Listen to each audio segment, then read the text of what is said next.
back, my friends, to the Derate The Hate podcast.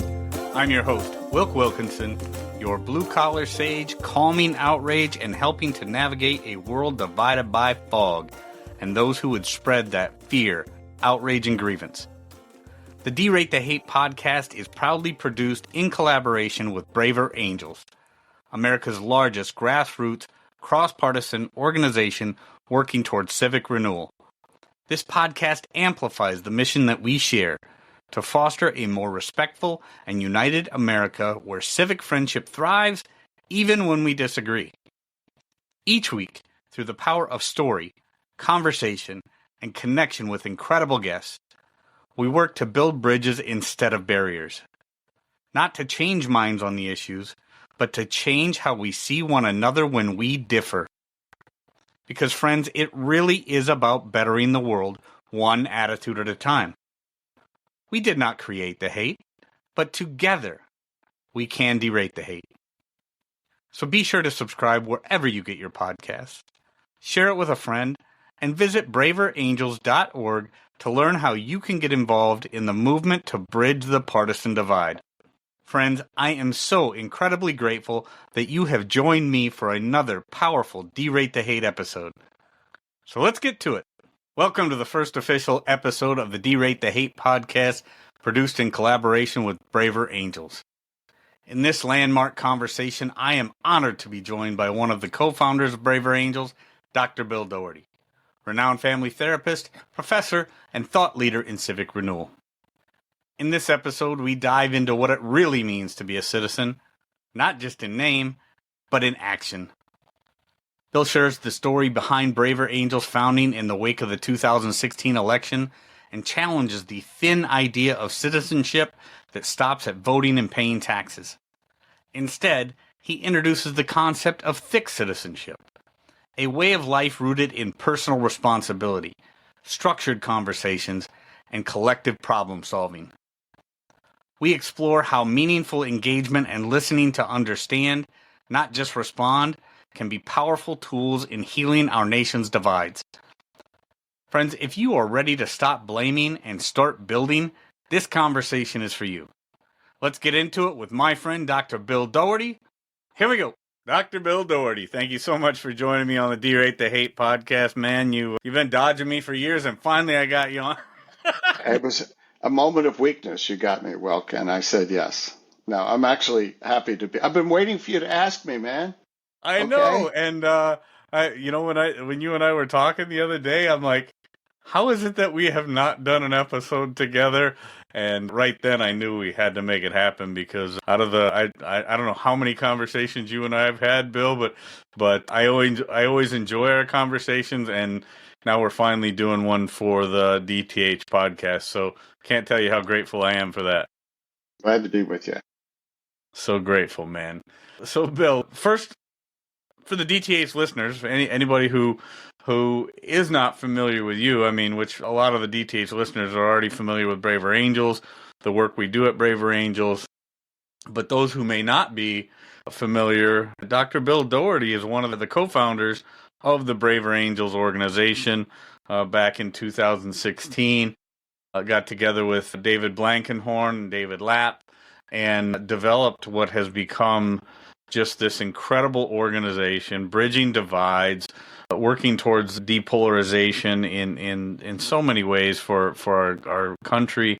So Bill, let's start off with you telling the DTH listeners where this thing started for you. I mean, I know you're a bridge builder from way back as a marriage counselor, but how did you get together with David Lapp and David Blankenhorn to get this thing started? It's funny, Well, sometimes people say, what was the strategic plan? Okay, there was no strategic plan. I was sitting at this desk a couple weeks after the 2016 presidential election. Got a phone call from David Blankenhorn, who is a long-term colleague and friend, lives in New York City. And he'd been on the phone with another colleague and friend, David Lapp, who lives in South Lebanon, Ohio, talking about that memorable election, which I think was equally shocking to the Trump voters and the Hillary Clinton voter. I mean, it was just like, whoa. and they were talking about how people were feeling in New York City, where the world was ending. It was a funeral. And in South Lebanon, Ohio, Southwest Ohio, it was Morning in America, Hope and Change. Okay. And on that call, they decided kind of impulsively to get 10 Hillary Clinton voters and 10 Donald Trump voters together for 13 hours over a weekend in early December, a couple weeks later, in South Lebanon, Ohio, to see if they could talk with each other and not just about each other. Okay, see if they could find anything in common. And so David told me that, and I said, hey, man, that is really brave. And what were you thinking of doing with them when you got them together? And he kind of hemmed and hawed and said, well, they didn't exactly know that, but they thought maybe I could figure that part out. Okay. And I swear I was hoping I was not free. Look at my calendar. Oh, man, I would have been there at the drop of a hat, right? But I was free. And the serious thing is I just felt like a patriotic duty to try. Okay. We were so divided. So I brought in everything I knew from couples counseling to working with community groups that I've been doing for some time, put together the program, facilitated it, and it was a powerful experience. But I thought it would be a one-off, just ask me what I did back then. But we kept going, and the group wanted a reunion, cashed in another frequent flyer ticket, flew back to South Lebanon, and we just decided to keep going. So that's how it got started. That's so incredible. And the work that's been done with this organization, Bill, over the last, 9+ years, going on 10 years now, has just been nothing short of amazing. Becoming the nation's largest grassroots organization, working towards bridging the divide, this toxic polarization thing. Toxic polarization in itself has become this ugly leviathan that just needs an organization like this to meet the moment, because if it doesn't, in my opinion, which is why I'm so passionate about doing this work, if it doesn't, I fear for what's going to happen to the country. And so yeah, those fateful meetings back in 2016 that turned into this thing that now you and I are both so passionate about is just a gift, in my opinion, from God, because we have to do. I mean, it's one of these things now that it's you said duty to country kind of thing. This is what needs to be done to make us whole again, because we're definitely broken. We're hurting. So with that said, let's kind of take it to where we are today, and a conversation that you and I were having recently about the importance of citizenship. And I know one of the things that we're doing at Braver Angels is we're talking a lot about citizen-led solutions now, and a lot of people, Bill, have forgotten what citizenship is and what it means to be a citizen, and how effective citizen engagement can really play a part in rebuilding what has become broken through this toxic polarization thing. So let's start there with the next part of this conversation, and you tell me what you think citizenship is, and what effective citizen leadership is.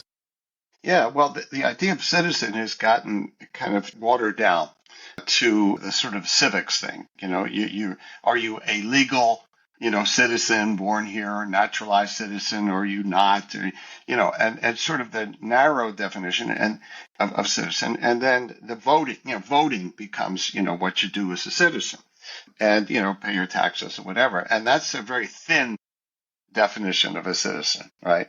And one of the problems with that, it really suggests that the problems we have are going to have to be solved by government, by professionals, by somebody else, because we just vote on the people who are going to fix us. Okay, well, see how that's worked out, right? And so a thick view of citizenship is that we, the people, are responsible collectively for identifying our priorities, solving problems, finding ways to have a life together that we are co-responsible for. So At the same time as I helped Braver Angels get started, I started a project that's also been going on for 8 years, Police and Black Men Project in Minneapolis. A group of 8 officers, 8 black men from the community. And what we came to is that community safety is the work of all of us. It's the work of citizens and of citizen officers, if you will. Everybody, you can't hand over the problems of crime and the pursuit of safety to professionals and expect them to solve it. It has to be all of us together. That's right. It's the same way with schools, healthcare, everything is the work of we the people. That's the robust idea of citizen. I love it. I love it. And calling it, the thick view of citizenship versus the thin view of citizenship. I mean, the thin view in my mind, I'm thinking, okay, just the absolute bare minimum, right? Well, I pay my taxes. I go out and vote. That doing the bare minimum, well, as you said, look what it's gotten us, right? I mean, expecting politicians to come in with some kind of a cape and be our savior just is not, in my opinion, my personal view and my personal life experience, that's not going to get it done. As you've heard me say before, unfortunately, far too often those who represent us are just far too often not the best of us. And that's what we get from this thin view of citizenship. Yeah. People not actively engaging in what it means to actually look at what the problems are and how do we best or most effectively address those problems. And that really starts with each of us in we the people. Yeah, and so one of the things that happens is the more politicians are more liberal on the left, they will promise that government will do more and solve our problems. Okay, politicians on the right say, well, we'll make sure you don't pay too many taxes and we'll deregulate, get the government off your back. But both of them have a thin view of citizenship. Okay, all right. So some on the right, it's like minimize government, but then what? Then what? Okay, then what happens after that? And of course, people on the left, it's what's called the vending machine approach to citizenship. You pay your tax and you get stuff back. Okay, and of course, there's a place for that. We need our get Social Security and other things. But I'm saying that our political leaders, left, right, and center, have a thin view of citizenship. So I'm old enough to remember when John F. Kennedy gave his inaugural address. And he said, memorably, ask not what your country can do for you, ask what you can do for your country. And we were inspired by that. Okay. Anybody who said that now, in politician, unfortunately, would be laughed at.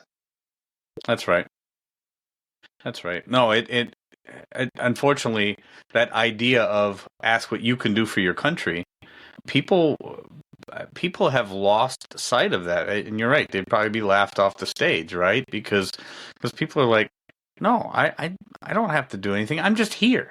It's up to you guys to solve my problems. And this is another thing that I think people have lost sight of, and I say it quite often, is those who believe that government is either the cause of or the solution to all of your problems have a very they need a paradigm shift is what they need. Yeah. Because neither is true.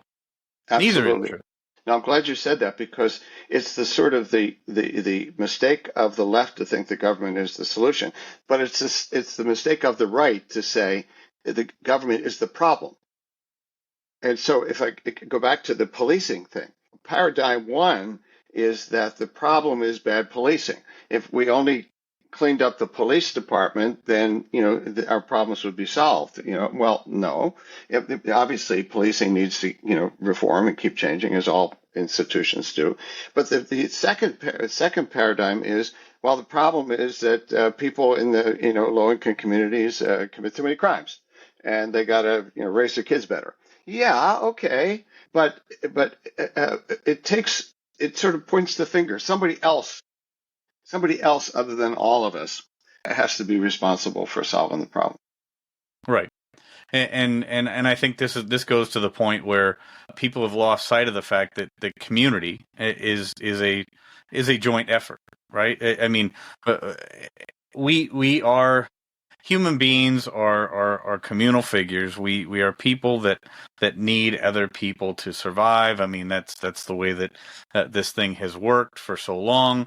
What I fear now, Bill, is far too often either you get people on say my side of the political spectrum that are, maybe to that extreme on that side, that think, oh well, no, we don't need anybody, we just need ourselves, and you can't tell me what to do, and I've got no responsibility to anybody but myself. And then you've got people on the other side that of the political spectrum that are like, well, it's all about community, and community takes precedence over the citizen, over the individual, so we're going to do that, all the while ignoring the fact that we can't even come to a common solution on what the root cause of most of these problems are. Often, again, politicians will pretend to, in my opinion, have the answer to some thing, but never fully define what the root cause of that thing is. There's no real root cause problem solving taking place. So then what happens is the whole solution, or we start solving for problems that aren't problems in every area, and it just creates more problems. Talk to me about the importance of in effective communities and as, again, effective citizenship. Talk to me about how important actual root cause problem solving is before we pretend to solve problems that most people haven't even defined. Yeah, yeah. Well, let's take public education. Let's take the fact that our kids are falling behind. Just international comparisons. We're not doing that well, and so the root cause thing is hard to put your finger on. Why are we falling behind? But it seems that what we do is we decide that we're gonna we're gonna solve it by putting professionals onto this. Okay, so I want to talk about professionals, not only government. Okay, so teachers, schools. Okay, and then what we do is we debate public education, charter schools, funding for private education, and we assume the assumption there is that the problem and the solution is all in those buildings. Okay, Yeah. in the schools. Okay, it's what I call a building-centric approach to defining the problem and the solution. It's like in healthcare. It's all about what happens in the building. Whereas we know in healthcare that 85% or so of what goes into maintaining health is what we do at home in our communities. Okay, Right. So so with education, it's the same thing. We know from modern studies that a big proportion of kids' aptitude for learning occurs before they hit the public school system. Okay, it's from infancy on. We know that the kids whose parents talk to them and read to them and sing to them and blah blah blah, those kids get it's brain stimulation. Okay, and also how parents combine love and limits with the kids so that the kid feels loved but also doesn't think that they can run the world.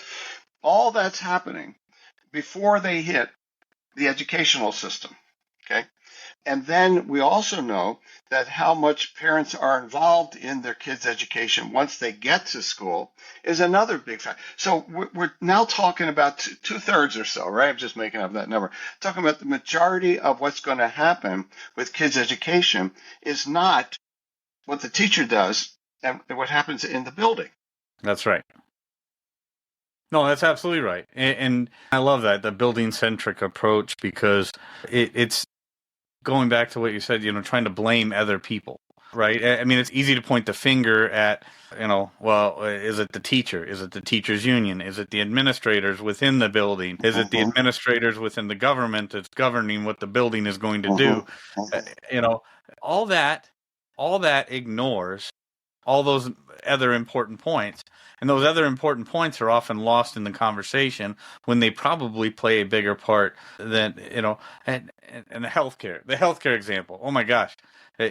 How important is that when you start thinking about the obesity epidemic that we are facing in this country, and how much that affects what does happen prior, or how it plays a part prior to people getting to the hospital, and then once they're in the hospital, and then it's often too late, right? Right, I mean, exactly. so again, how important is this root cause problem solving, and why isn't the real conversation happening? This is where I want to take this full circle, because one of the things that we do so well at Braver Angels, and one of the most important things when we talk about political, or well, just toxic polarization in general, not even political polarization, just toxic polarization, is the importance of conversation. And then, talk a little bit about how structure, and the right structure, means so much when it comes to those conversations, because we've all seen, I think most people have seen how ugly things can get when you just toss a bunch of people that disagree, and sometimes disagree vehemently on contentious topics. You just toss them together and hope for the best. Talk about the importance of conversation, and then more than that, the importance of structured conversation that we do at Braver Angels so well. Yeah. So it's I call it the container. What's the container? The structure within which we're going to talk about really important things. Because so let's take all of the controversies about schooling, for example. If where parents on the left and the right think they share nothing in common, with these people who are either woke or haters, right? And I've seen this over and over. If you get those parents and maybe school professionals together for a structured conversation where you don't start with, should that book on trans be in the library, right? But you start with, what do we aspire to for our children's education about the world they're in?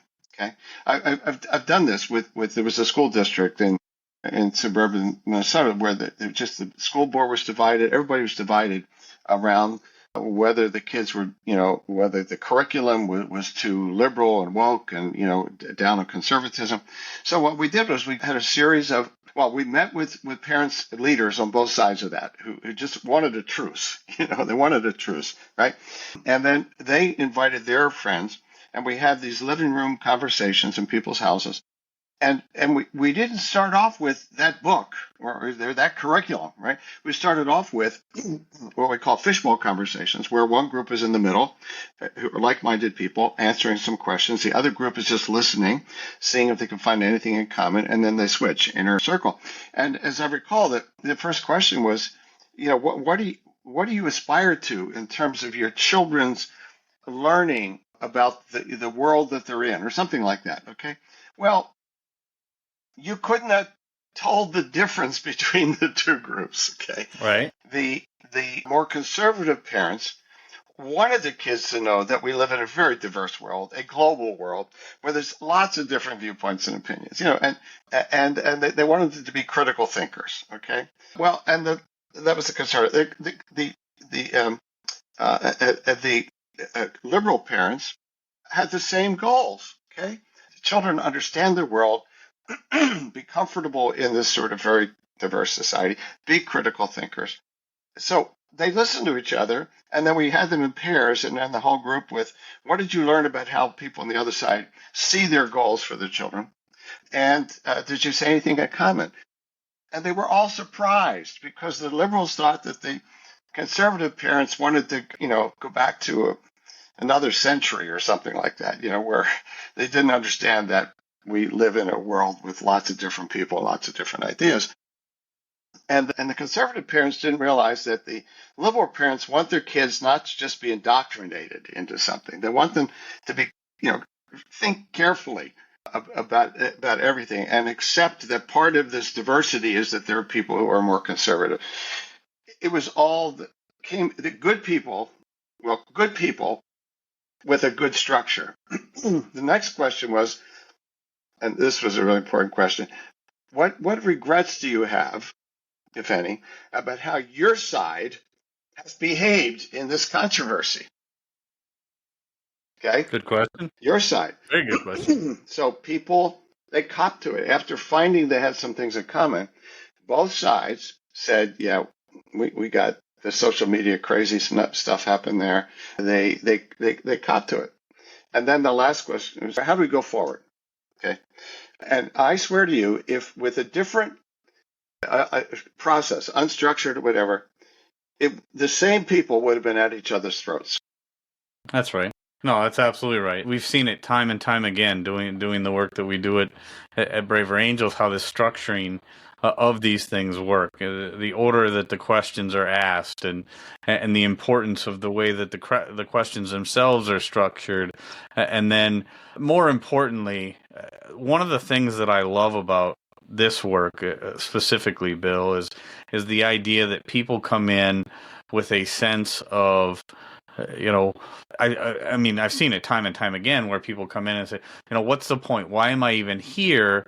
Because, every time I've tried something like this before, I'm either just shouted down or I'm talked to in a way that, I just don't like and things like that. But then they come away at the end like, I never, I never really thought of it this way, or I never really understood what the other side was thinking, or why they felt the way they felt, or what life experiences led them to believe what they believed. But now that I took the time to actually listen and understand, and I know that they listened and understood me, and so that reciprocity there of listening and understanding, it's just a beautiful thing.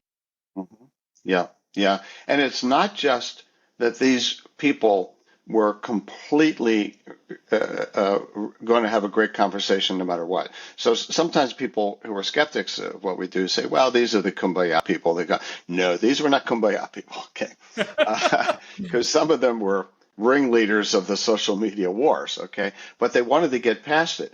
But if you don't have the right process, they would have gotten triggered. Okay. And that happens to all of us. Get me triggered and on the defensive, and it brings out my worst angels. And so it's a combination of people have to be at least willing to come in, but they have to follow ground rules, and you have to have that kind of moderation. But over and over, when you create that environment, and part of it is the creating a process where you listen without having to respond. Yes. Where you're just sort of like, oh, okay, and then the next person talks, and you're listening to learn about how these people see the world, and whether you have anything in common with them. You listen with that focus. There's almost always something that you can latch onto. Oh yeah, absolutely. And I think this ties right back, and I want to tie it back to, again, that concept of thick versus thin view of citizenship. Yeah. It's like, what do you want to be? Do you want to be part of the solution, or do you want to continue to be part of the problem? Because at the very least, we should all be able to look at things in their current state and say, okay, there is a problem. Some people think the problem is bigger than others, and that's fine. We don't have to agree on what the degree of that problem is, but we should all be able to at least agree that there's a problem. And then we have to decide for ourselves as individuals, do I want to be part of the solution, or do I want to be continue to exacerbate and be part of that problem?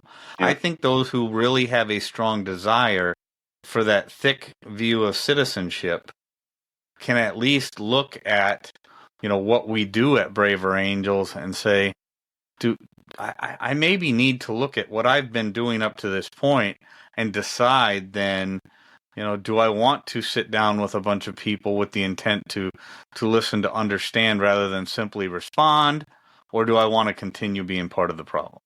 Yeah, and if the problem is the polarized Congress, the polarized Washington, yeah, but that's out there. But how is it played out in our lives, and what can I do today?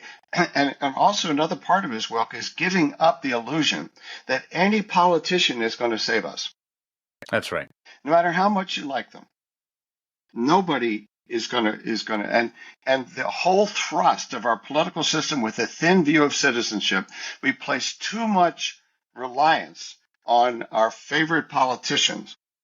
And the more charismatic they are, the more we look for them to solve our problems. And it's a trap. It's a trap. And then short term, what we say is, well, you look for the next election, the next 2 years or 4 years. And so my side's going to win. And meanwhile, the toxicity just increases. So part of thick citizenship is not over-relying on politicians or professionals, the teachers or the doctors. We have to respect all this. That's good. But ultimately, the big problems are those of all of us. Yeah. No, that's absolutely right. That's absolutely right. And that's why I talk so much about personal accountability, personal responsibility. This has been a fantastic conversation, Bill. I love the fact that you've brought the concepts of thick view and thin view of citizenship to the DTH listeners. Such an important topic. It gives people something to think about. We've talked about some incredible action items, and now it's just people have to decide, do they want to be part of the solution or continue being part of the problem? And I think that thick view of citizenship is looking a lot more appealing, and people can really make a difference in their own lives. And that's not left or right. That's right. It's not left or right. Not left or right at all. Dr. Bill Doherty, thank you so much, man. This has been an incredible conversation. I look forward to so much more of the work that we do together and many more conversations to come. Thank you so much. I'm so glad you finally invited me, Wilk. I mean, practically everybody I know has been on your show. Okay, and I've been waiting for the phone to ring, and finally, thank you. Finally it happened, and I am so grateful for it. All right, thank you so much, Bill. Okay, my pleasure. Friends, I want to thank you so much for tuning in. And if there's anything in this episode that provided exceptional value to you, please make sure to hit that share button. If you haven't done so already, please be sure to subscribe to get the Derate The Hate podcast sent to your email inbox every week. We really are better together, so please take a moment to visit braverangels.org and consider joining the movement towards civic renewal and bridging our political divides. This is Wilk wrapping up for the week saying get out there. Be kind to one another, be grateful for everything you've got, and remember, it's up to you to make every day the day that you want it to be. With that, my friends, I'm going to back on out of here, and we will catch you next week. Take care.